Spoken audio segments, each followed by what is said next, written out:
I'm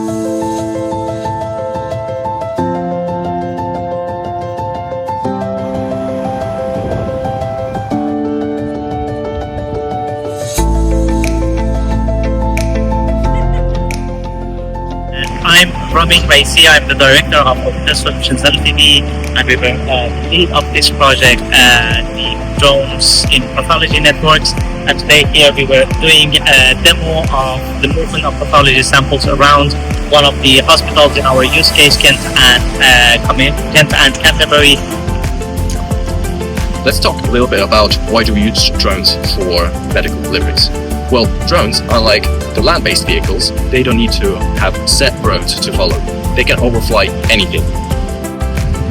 We're working closely with CAA and other partners in the industry to design drone hybrids which will connect in the hub and spoke model, centralized hospitals and smaller hospitals, which will allow people not to drive very far, and they can go and get full treatment which was previously not available in the local hospital.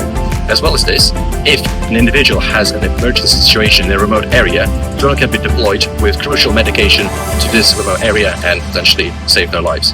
And of course, if you compare it to helicopters, drones are much cheaper to operate, to store and to maintain, meaning that it will save thousands and in the long term millions or even billions in government money.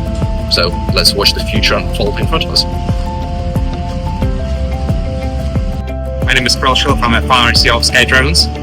Today we work with NHS for critical medical supplies drone deliveries. This is a Scalable 50 aircraft which was specifically designed and built for NHS project. And today we deliver medical supplies for pathology samples taking. And we really appreciate our work with NHS because it allows us to work with the local communities as well as drive the innovation forward and we're spreading the value to local communities and people.